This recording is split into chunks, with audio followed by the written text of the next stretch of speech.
Hello, Navigators of the Commonwealth. Welcome to game night. If you are our next contestant on Navigators of the Commonwealth, come on down.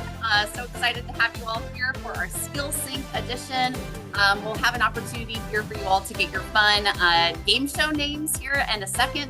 But in the meantime, let me go ahead and pull up our Menti poll to get us warmed up. So it'd be wonderful, folks, if we could, as we're getting warmed up for our game night with the Navigators, if you all could respond to the Menti poll using your the code there or the QR code, because we are thinking about how we are optimizing all of our skills here. I wanted to get us reflecting and thinking, what are your strongest or favorite navigation skills as we come into the Zoom room here? So get your name on, get your game name on. Respond to the poll here. Let's think about our favorite, strongest navigating skill that we're ready to take to the next level with a game. We thought this would be fun because we did the puzzle theme last time, but now it's really time to show off our skills in game show fashion. We'll get started in just a minute.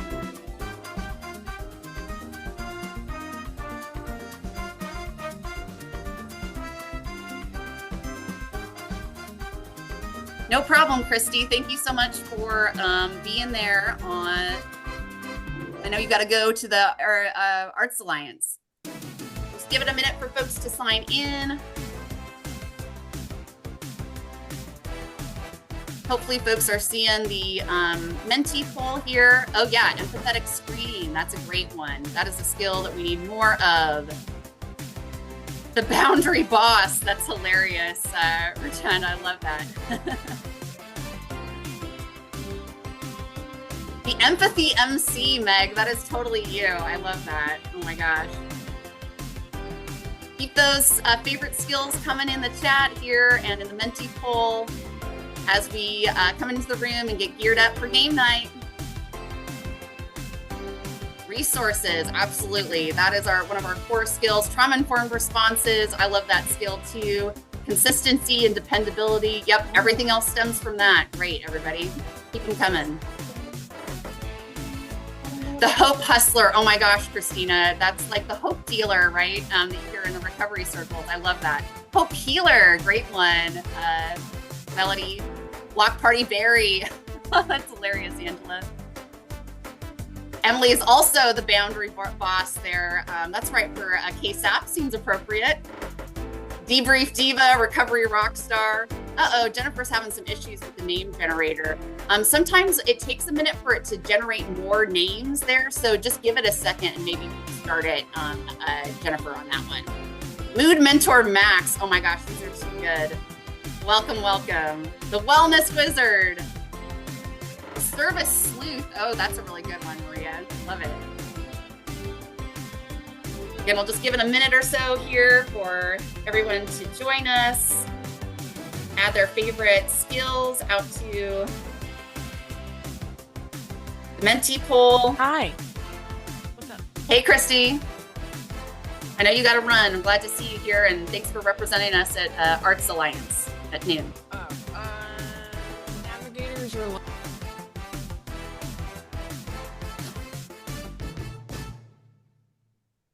Okay. At Granger, we're for the ones who pay attention to every little detail. So our last few that showed up in our strongest or favorite navigating skill, providing constructive feedback with empathy. That's fantastic. All of these listed and practical life skills. These are great. Thank you guys so much for sharing those favorite skills. I'm going to go ahead and pop on over to our slide deck, get us oriented. For some reason, Mentimeter wasn't helping me show the slide, so I got a separate slide deck here. Okay, so there's our icebreaker. Let's talk a little bit about what we're up to today. As I said, today's session is going to be a game show theme. Game shows, of course, are programs where we are showing off all of our skills in response to different circumstances and situations. So we're asking the question, are you an American Ninja Warrior or the Wipeout star of the Navigators? So we're going to draw on the various skills that we have enhanced over the last 3 months. And then we're going to apply those skills and give those a chance to shine out when we enter the breakout rooms and engage in 3 different games that reflect our last 3 themes. So we'll introduce those here as well as do a review and a recap of the content of our last 3 sessions. So everybody's on board with that. So as always with Navigators, want to keep in mind all of our different rules of the road, how we want to be in conversation with each other. Just for a quick reference, all those pieces there on the slide here. And I wanted to do a quick recap like we did during our last Scale Sync conversation here of all of the participation that we've had in Navigators so far, that we can kind of see this community of practice that's coming together. So big thank you to Kelsey on our team for pulling together some of our data on the number of folks who attended. For each of the sessions, you see the month of 2025 that it represents, and then how many folks attended each of the session. So we're averaging right around 50 or so per session of unique participants for each one, which is amazing. I mean, we're all just here for fun, right? And to connect with each other. None of us have to be here for work or for CEUs or anything. That is just really cool and special to get to have this time together where we're enjoying this kind of connection and skill building without any of those kind of mandatory pieces. So what we're seeing in terms of repeat attendance is really awesome too. We have at least 25 people who attended 2 of those sessions, at least 2 of those sessions. 14 people attended all 3 sessions. Then we had 6 people who attended all 4 sessions. The Navigators All Stars. That is incredible. Thank you all so much for your dedication to this community and for coming and engaging, making these connections and helping make resource navigation and help seeking a little bit easier and more fun through our connections together. So this is one of my favorite quotes that we got from our midpoint check-in evaluation, where we were asking you all about timing pieces and also anything you wanted to share with us. I loved this quote because it really is what I get out of Navigators too. Someone said, I always enjoy these sessions. I get great information and they are just uplifting in a way that many of my meetings are not these days. Please keep this energy. I desperately need more of this in my day. So thank you to whoever shared that and for everyone for their great energy in this space. So let's talk a little bit about how we, some of our recap from the last few times around. And I'm getting weird stuff with the formatting. Give me 2 seconds to pull over our Canvas slides so that this doesn't happen again. Let's go back, guys. Sorry, guys, a little bit of tech issues here. The headers are all going away. I pull that up.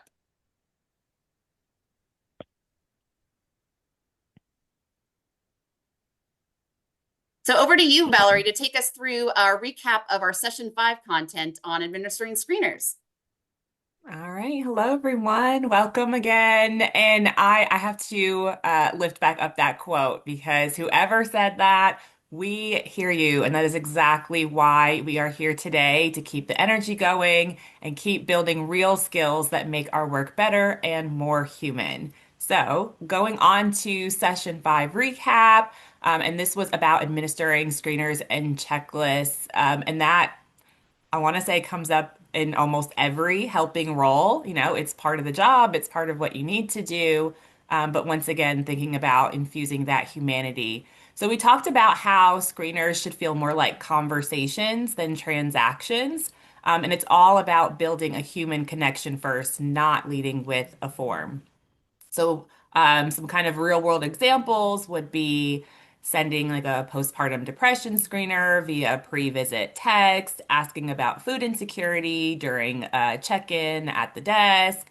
Those can sometimes be off-putting the way that it's administered, or even scary for clients who don't know you, or they're still building that trust.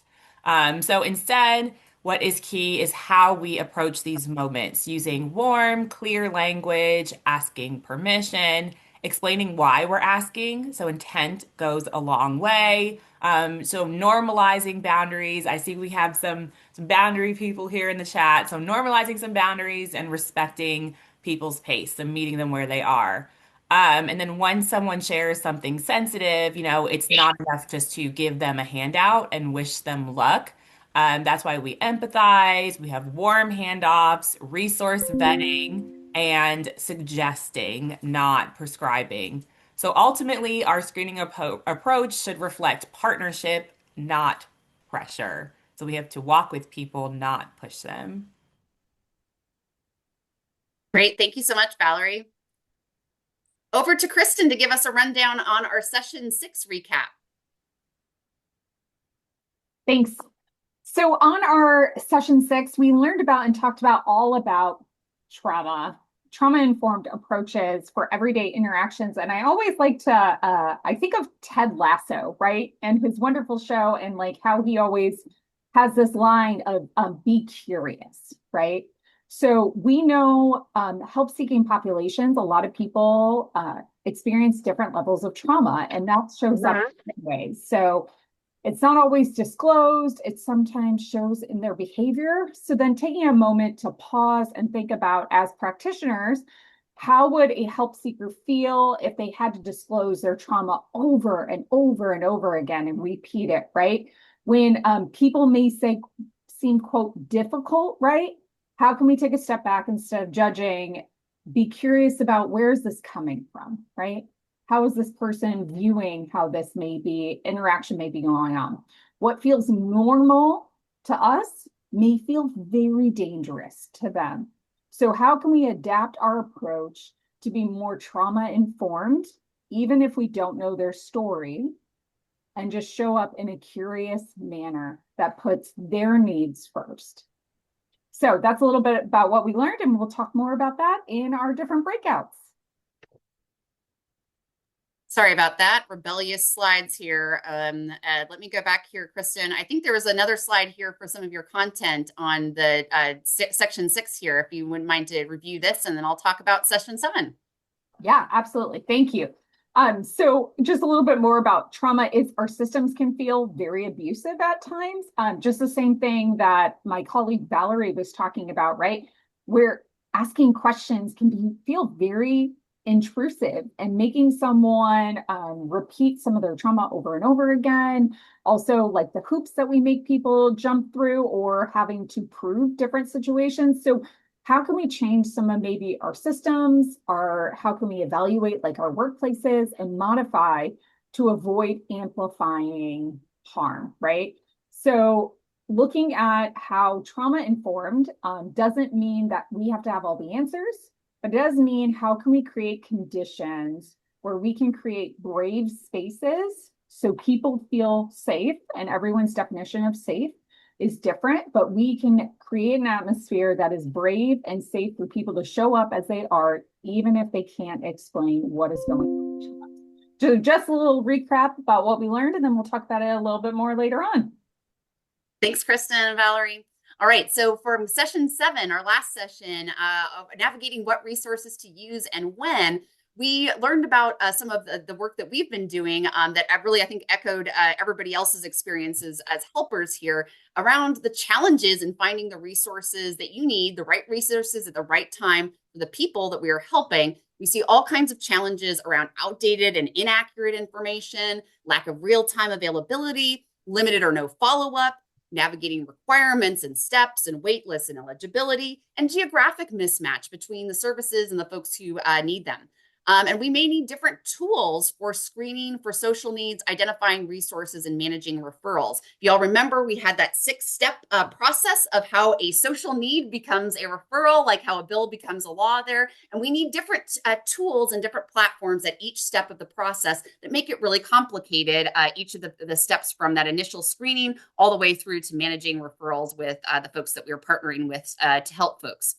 So what we learned from Savannah Sublett and her team at Connect Resources is that the most comprehensive and regularly maintained directories in Kentucky are Connect Resources that harnesses the power of 211 and their connectors to help make sure not only all the information is as up to date as possible, but also that referral loops are getting closed. So really powerful platform with Connect Resources in a partnership with 211. And we learned a little bit about findhelpnow.ky for behavioral health treatment and the great work of my team, colleagues at KIPRIC, the Kentucky Injury Prevention Research Center, that they do with Team Kentucky at the state to maintain this really detailed directory of behavioral health treatment that gets down to the bed level, right? Does this particular facility have openings right now for Sublocade treatment. It can tell you that kind of information, and they're updated on at least a quarterly basis with the Kiprick team and the providers who are part of that directory. And then finally, we learned a little bit about the role of my KY info kiosks that are maintained by Family Scholar House, a list of free resources that Family Scholar House maintains, and all the kiosks that folks that you might be helping have come across resources through. And like I said during the first presentation, Family Scholar House only includes free resources, so it is definitionally less comprehensive than the other resource directories for helpers. But the idea there is that you might want to be familiar with my KY info because you might have help seekers coming to you with referral information or resource information from one of those kiosks. The closing point here, though, resources are only useful if we know about them and are able to help our clients to use them. So using those resources, it's not just looking at a directory, it's a team sport of how do we put those into play. So let's talk a little bit about where we're headed today in terms of our breakout rooms. Let me turn it over to Manny to tell us a little bit about breakout room 1, where we're going to be working with the screener components here. Hi everyone. In this screener scenario game, we collaboratively explore the story of Sarah, your new client who has recently come upon a hard time.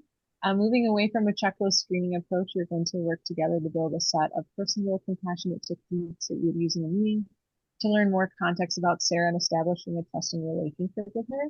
And then we'll give a little bit of a background of Sarah further when we get into the breakout.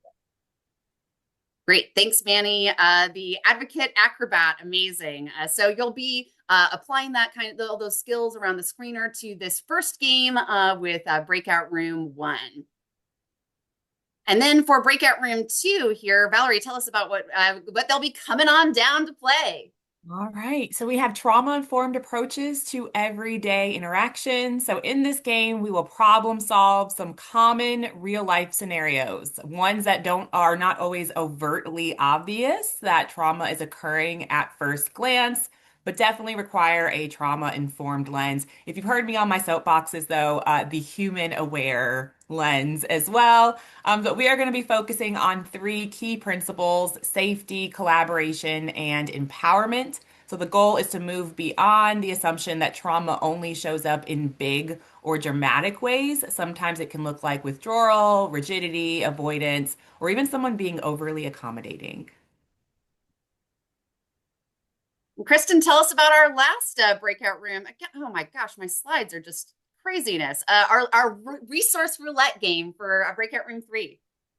Yeah, so in this breakout room, we are going to go back to our original case study, and we're going to talk about the family that we talked about in that breakout session and what we learned. And then we'll go over that of parent and go into how do we know what resources they need. And then we're going to do some investigating ourselves of exploring the KY Connect and find help, and how would we link this family up to these resources. So we're going to dive a little bit deeper.